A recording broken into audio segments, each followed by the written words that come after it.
લોકમત ન્યૂઝમાં આપનું સ્વાગત છે। વડોદરા જિલ્લાના ડભોઈ તાલુકામાં તાલુકા પંચાયતની ચૂંટણીને લઈને સર્જાયેલ રાજકીય ગરમાગરમી વચ્ચે આજે સાઠોડ ગામે ભારતીય જનતા પાર્ટી દ્વારા શક્તિ પ્રદર્શન યોજ્યું હતું।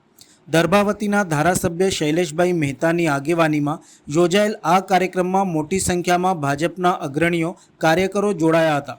તાલુકા પંચાયતની ચૂંટણી દરમિયાન ભાજપે કેટલીક બેઠકો બિનહરીફ મેળવી લેતા કોંગ્રેસના ગઢમાં રાજકીય હલચલ મચી ગઈ છે।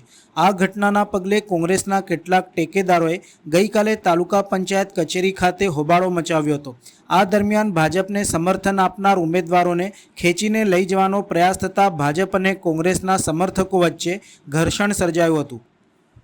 આ સમગ્ર ઘટનાક્રમ બાદ આજે સાઠોડ ગામે ભારતીય જનતા પાર્ટી દ્વારા શક્તિ પ્રદર્શન કરવામાં આવ્યું હતું। ખાસ નોંધનીય બાબત એ છે કે સાઠોડ ગામ તાલુકા કોંગ્રેસ પ્રમુખ સુધીર બારોટનું ગામ હોવાનું માનવામાં આવે છે અને ગઈકાલે તેમની સાથે પણ રાજકીય રચકક થઈ હતી।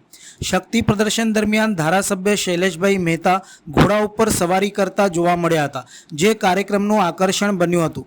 ગામમાં તેમને ઠેર ઠેર સ્વાગત મળી રહ્યું હતું અને કાર્યકરોમાં ઉત્સાહનો માહોલ જોવા મળ્યો હતો। ઘટનાની સંવેદનશીલતાને ધ્યાનમાં રાખીને કાયદો અને વ્યવસ્થા જાળવવા માટે વિસ્તારમાં પોલીસનો ચુસ્ત બંદોબસ્ત ગોઠવી દેવામાં આવ્યો હતો।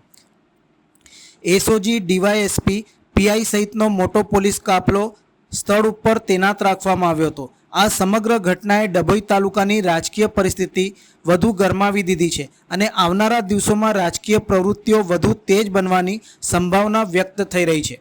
દર્ભાવતીના ધારાસભ્ય શૈલેષભાઈ મહેતાએ જણાવ્યું હતું કે સ્થાનિક સ્વરાજ્યની ચૂંટણીનો માહોલ પકડાઈ ગયો છે।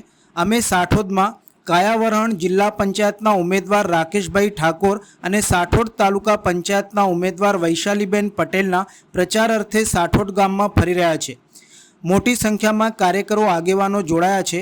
આ ગામમાં પૌરાણિક મંદિર હાટકેશ્વર મહાદેવ આવેલું છે। આ મંદિરમાં દર્શન આશીર્વાદ પ્રાપ્ત કરીને અમે આ ફેરણીની શરૂઆત કરી છે। વર્ષો પહેલાં ગામ બ્રાહ્મણોના ગામ તરીકે ઓળખાતું હતું, એટલે જ આ પૌરાણિક મહાદેવનું મંદિર અહીં આવેલું છે। એનો હમણાં જ જીર્ણોદ્ધાર પણ થયો છે। અત્યારે આ ગામમાં તમામ આગેવાનો અમારી જોડે ફેરણીમાં જોડાયા છે। તાલુકામાંથી પણ ભારતીય જનતા પાર્ટીના આગેવાનો ફેરણીના કાર્યક્રમમાં જોડાયા છે। દરેક જગ્યાએથી સુંદર આવકાર મળી રહ્યો છે। ઘરે ઘરે લોકો બેસવાની વ્યવસ્થા, ચા પાણીની વ્યવસ્થા કરી રહ્યા છે। ત્યારે હું ગામના તમામનો આભાર માનું છું અને દિલથી અભિનંદન પણ પાઠવું છું અને અમારા બંને ઉમેદવારોને જંગી બહુમતીથી જીતશે એવી પણ અમને ખાતરી છે, તેમ જણાવ્યું હતું।